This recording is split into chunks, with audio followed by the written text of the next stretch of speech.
এক লাফে জ্বালানি তেলের দাম প্রায় 17% পর্যন্ত বাড়ানোর নেতিবাচক প্রভাব পড়বে অর্থনীতিতে, এমন শঙ্কা বিশ্লেষকদের। তারা বলছেন যে সরকারের এই উদ্যোগ বাড়াতে পারে মূল্যস্ফীতি, খরচ বাড়বে ব্যবসা এবং বাণিজ্যেও। যদিও ভর্তুকির চাপ কমাতে বিকল্প ছিল না সরকারের হাতে। বিস্তারিত জানাচ্ছেন মেজবা হাসান।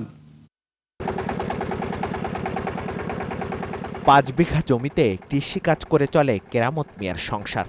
একদিন পরপর 5 থেকে 7 লিটার ডিজেলের প্রয়োজন হলেও দীর্ঘদিন ধরে তা পাচ্ছেন না চাহিদা মতো, ফলে ব্যাঘাত ঘটছে চাষাবাদে। এমন পরিস্থিতিতে লিটার প্রতি ডিজেলের দাম 15 টাকা বাড়ানোয় বাড়তি দুশ্চিন্তায় পড়েছেন তিনি। ফলে আশঙ্কা রয়েছে ফসল বিক্রি করে খরচ ওঠানো নিয়ে। তেল মেশিন চালাই লাভ হইব না বাবা, খরচ হয়ে গেল টাকা, কিন্তু আমার কেন যান বেরিয়ে যায়, এরপর দিয়ে তেল পাওয়া যায় না, বেশি চাইলে দেয় না, ওই ডেলি যায় আনন্দ নাকি, তখন দাম বেশি 25 টাকা। ঢাকা থেকে ঝিনাইদহে পণ্য পৌঁছাতে 14,000 টাকার চুক্তি করে ডিজেলের অপেক্ষায় ট্রাক চালক মোবাশ্বের আলী। কিন্তু হঠাৎ করে তেলের দাম বাড়ায় বড় লোকসানের মুখে তিনিও। 15,500 টাকা নেওয়া লাগবে, আর নাইতে নিজের গাড়ি থেকে যাইবে, যদি না দেয় ওই ভাড়া। 15 টাকা করে বেড়ে গেল পার লিটারে, এতে আমাদের ভাড়া 10 টাকা বাড়বেও না কমবেও না। পণ্য উৎপাদন থেকে সরবরাহ, এমনকি শিল্প কারখানার উৎপাদনেও ব্যবহৃত হয় ডিজেল। ফলে দাম বাড়ানোর কারণে তার বহুমুখী প্রভাব পড়বে সবখানে। এই ব্যবসায়ী নেতা মনে করেন, দীর্ঘদিন ধরে চাপে থাকা অর্থনীতিকে আরও বিপদে ফেলবে সরকারের এই সিদ্ধান্ত। শিল্পে আমরা ডিজেল দিয়ে জেনারেটর চালাই, পরিবহন করি, এবং তাছাড়াও আমাদের কিছু কিছু ক্ষেত্রে ডিজেল লাগে, গ্যাস এবং ইলেকট্রিসিটি বাদে। তো সেখানে তো আমাদের কস্ট অফ প্রোডাকশন বেড়ে যাবে। আস্তে আস্তে এটা অ্যাডজাস্ট হবে হয়তো, কিন্তু আমরা ক্ষতিগ্রস্ত হবো, এটা নিঃসন্দেহে। বিশ্লেষকরা মনে করেন, চলমান পরিস্থিতিতে মোটা ভর্তুকি টেনে যাওয়া সরকারের পক্ষেও কঠিন। তবু সমন্বয়ের উদ্যোগ নেওয়া দরকার ছিল ধাপে ধাপে। এই উদ্যোগগুলোর মাধ্যমে জ্বালানির প্রাপ্যতা বৃদ্ধির কোনো সুযোগ নেই, বরঞ্চ সরকারের আর্থিক ব্যয়ের যে চাপটি পড়ছে, সেই চাপটুকু কিছুটা সরকার এর মাধ্যমে হয়তো হ্রাস করতে পারেন। ডিজেলের মূল্য বৃদ্ধি এবং পেট্রোল অকটেন মিলে মূল্যস্ফীতিজনিত প্রতিক্রিয়াটি যথেষ্টই বড় হবে বলে আমাদের কাছে আশঙ্কা রয়েছে। সরকার পর্যাপ্তভাবে এটিকে মনিটর না করেন বাজারে মূল্য সমন্বয়ের বিষয়টি, তাহলে যতটুকু যা বাড়ার কথা তার থেকেও হয়তো মূল্যস্ফীতি প্রতিক্রিয়াটি জনভোগান্তিতে আরও বেশি হতে পারে। সংকট উত্তরণে এই খাত নিয়ে দীর্ঘমেয়াদী পরিকল্পনার পরামর্শ বিশেষজ্ঞদের। মিসবাহ হাসান, 71, ঢাকা। জ্বালানি তেল বিক্রির জন্য ডিপো থেকে সরবরাহ বাড়িয়েছে বাংলাদেশ পেট্রোলিয়াম কর্পোরেশন বিপিসি। আজ থেকে অকটেন 20%, পেট্রোল ডিজেল 10% হারে বেশি সরবরাহ করা হবে। এক বার্তায় সংস্থাটি জানিয়েছে যে চাহিদা বিবেচনায় ডিলার ও ভোক্তা পর্যায়ে জ্বালানি তেলের সরবরাহ বাড়ানোর নির্দেশনা দেওয়া হয়েছে। এ অনুযায়ী আজ থেকে দৈনিক 13,048 metric ton diesel, 1,511 metric ton petrol ও 1,422 মেট্রিক টন অকটেন বিক্রি করা হবে। এর আগে বিশ্ববাজারের সাথে সামঞ্জস্য রেখে সহনীয় পর্যায়ে তেলের দাম বাড়ানোর সিদ্ধান্ত নেয় সরকার। এতে মিশ্র প্রতিক্রিয়া জানিয়েছিলেন ভোক্তারা। এদিকে জ্বালানি তেল নিয়ে এখনও ভোগান্তি কাটেনি। পাম্পগুলোতে দীর্ঘ সময় ধরে অপেক্ষায় থেকে ক্ষুব্ধ গ্রাহকরা। দর্শক, এবার ঢাকার বাইরের যে জ্বালানি পরিস্থিতি রয়েছে সে বিষয়ে বিস্তারিত জানতে আমাদের সাথে ফেনী থেকে যুক্ত হচ্ছেন সহকর্মী নুরুজ্জামান সুমন। সুমন, আমরা জানি যে সরকার সরবরাহ এবং দাম দুটিই কিন্তু বাড়িয়েছে। আপনার পেছনে একটি দীর্ঘ সারি দেখতে পাচ্ছি পেট্রোল পাম্পের মধ্যে, সেখানকার সবশেষ পরিস্থিতি জানাবেন। গ্রাহকরা সঠিক সময় এবং সঠিক মাপে যে তেলগুলো রয়েছে সেগুলো পাচ্ছেন কিনা? জি, আপনাকে ধন্যবাদ।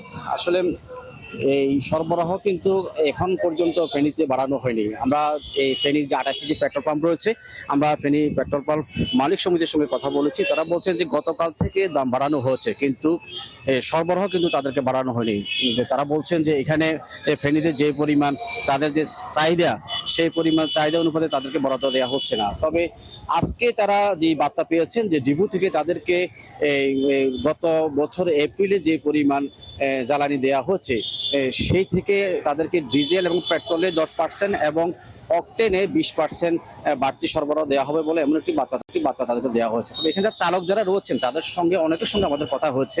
আমরা চালকদের অভিযোগ হচ্ছে যে তেল দাম বৃদ্ধি হয়েছে, তারা মেনে নিয়েছেন, কিন্তু তাদেরকে সরবরাহ বাড়ানো হচ্ছে না।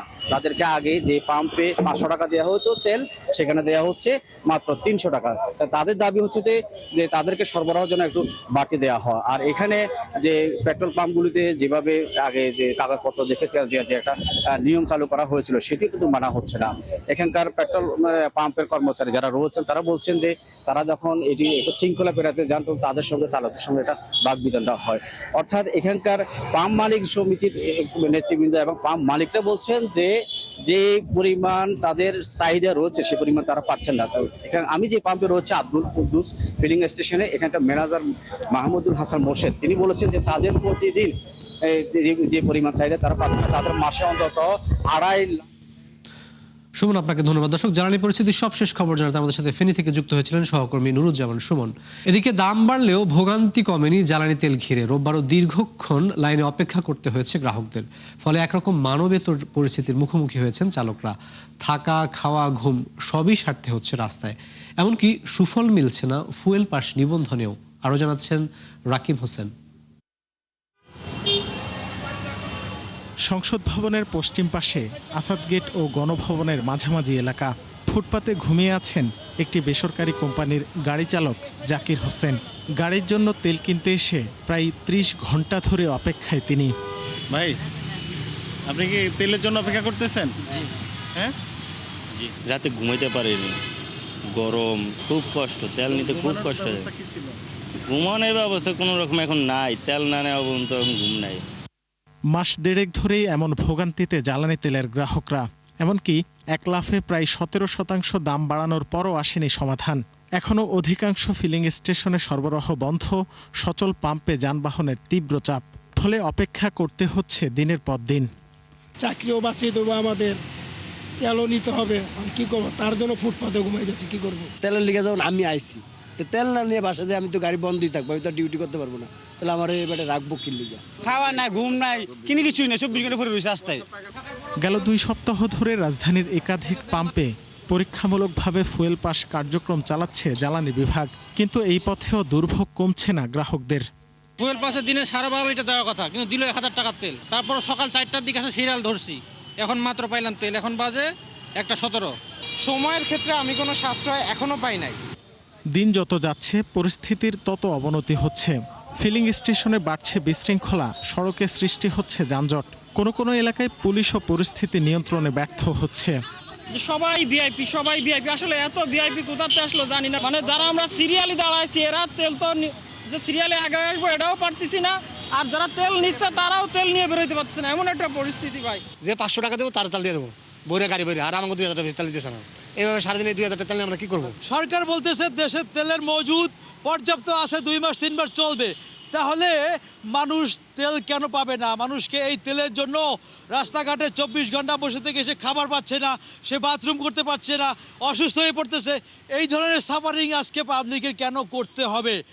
দাম বাড়ানোর পর রোববার থেকে লিটার প্রতি অকটেন বিক্রি হচ্ছে 140 টাকা। এছাড়া পেট্রোল 135 আর ডিজেলের দাম 115 টাকা।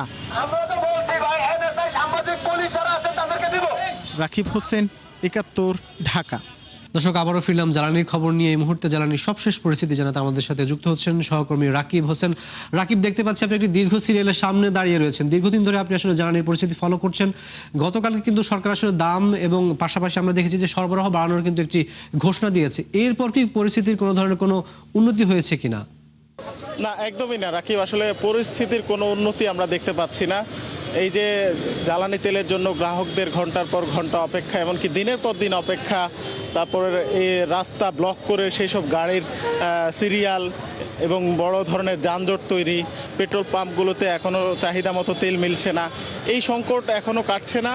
গতকালকে সরবরাহ 20% বাড়ানোর কথা অকটেনে এবং ডিজেল পেট্রোলে 10% করে, কিন্তু সেটি এখন পর্যন্ত অনেক পাম্পে সেই সাপ্লাইটা নিশ্চিত করা হয়নি। আমরা এখন আছি মহাখালীর ক্লিন ফুয়েল ফিলিং স্টেশনে। এখানের যিনি কর্মকর্তা আছেন, আমরা তার সাথে একটু কথা বলতে চাই। আপনারা কি আসলে বিপিসির নির্দেশনা অনুযায়ী এখন বাড়তি সরবরাহ পাচ্ছেন কিনা? না, আমরা এখনও বিপিসির নির্দেশনা অনুযায়ী 20% বাড়তি পাওয়ার কথা, বাড়তি পাই নাই।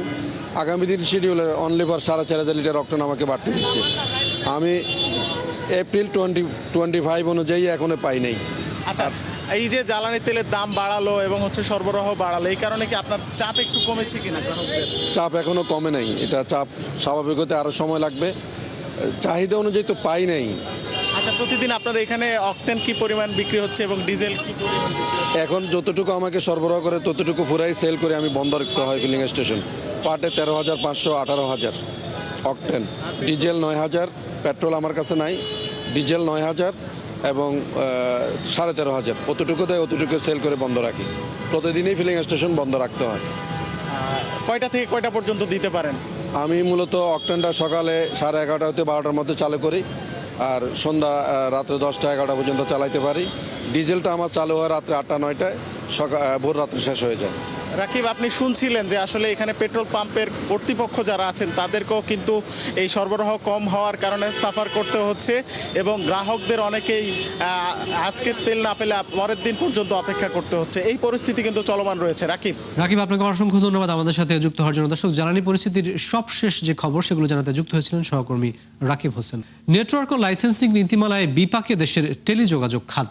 দায়িত্বের শেষ দিকে এসে অন্তর্বর্তী সরকারের চাপিয়ে দেয়া এমন নীতিমালার সমালোচনা করেছেন অনেকে, যা বিনিয়োগ পরিপন্থী বলে অভিযোগ করেছেন দেশের উদ্যোক্তারা, যা থেকে উত্তরণে বাজেটের আগেই সমাধানের পরামর্শ দিয়েছেন বিশ্লেষকরা। বিস্তারিত প্রতিবেদনে। দেশের টেলিযোগাযোগ খাতে স্থানীয় বিনিয়োগের পাশাপাশি বিদেশিদের আকৃষ্ট করার ঘোষণা দেয় অন্তর্বর্তী সরকার। এজন্য ক্ষমতার শেষ দিকে এসে অনুমোদন দেওয়া হয় টেলিকমিউনিকেশন নেটওয়ার্ক ও লাইসেন্সিং নীতিমালা, যাতে শুরু থেকেই আপত্তি ছিল দেশীয় বিনিয়োগকারীদের। বিএনপির নির্বাচনী ইশতেহারে ও তথ্য প্রযুক্তি খাতে ডিজিটাল সার্বভৌমত্ব গড়ে তোলার প্রতিশ্রুতি দেন দলটির প্রধান তারেক রহমান। এজন্য বাড়তি তাগিদ দেওয়া হয় টেলিযোগাযোগ অবকাঠামোর মতো গুরুত্বপূর্ণ বিষয়কে, কিন্তু তা বাস্তবায়ন না হয় অসন্তুষ্ট খাত সংশ্লিষ্টরা।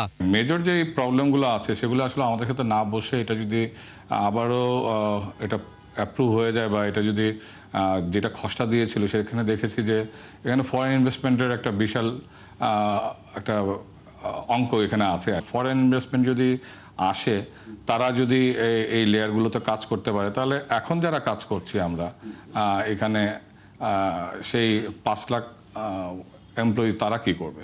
তো আমাদের কাছে এইটা একটা বিশাল, কারণ আমাদের থাকা না থাকার প্রশ্ন চলে আসতেছে। এখন পর্যন্ত সরকারের আপনি আইসিটি প্রায়োরিটি এগুলো যদি দেখেন, সেই প্রায়োরিটির মধ্যে টেলিকম পলিসি বা আইসিটি পলিসি কিন্তু এখন পর্যন্ত আমরা কোনো অ্যাক্টিভিটি, কোনো কর্মকাণ্ড বা কোনো কথার মাধ্যমে এখন পর্যন্ত আমরা দেখি নাই। নতুন নীতিমালায় বিদেশি মোবাইল অপারেটরদের ব্যবসার পাশাপাশি অবকাঠামো খাতে বিনিয়োগের সুবিধার বিধান রাখা হয়েছে, যা পুরোপুরি নিষিদ্ধ করা হয় দেশি বিনিয়োগকারীদের জন্য, যা কিনা সংকুচিত করতে পারে স্থানীয়দের ব্যবসার সুযোগ। তাই আসছে বাজেটের আগে বিষয়টির সমাধান চান খাত সংশ্লিষ্টরা। বাতিলের আগে সরকার অবিলম্বে এই যে তার অ্যাডমিনিস্ট্রেশনের যে পোস্টগুলো চেঞ্জ করা দরকার সেটা তারা করবে এবং তাদেরকে দৃঢ় নির্দেশ দিবে যে আগামী 15 দিন, 30 দিন, 45 দিনের মধ্যে রিলেভেন্ট সমস্ত stakeholder including general people তাদের সাথে কথা বলে তারা আরেকটা ড্রাফট পলিসি পেশ করবেন। তারপর সেটা নিয়ম অনুযায়ী যদি সংসদে যেতে হয় সংসদে যেয়ে সেটাকে রেটিফাই করে এই পুরনো যে পলিসিটা তত্ত্বাবধায়ক সরকার করে গিয়েছিল, যেটা আমাদের দেশের জন্য একটা আমি মনে করি হুমকি স্বরূপ, সেটাকে পরিবর্তন করবেন।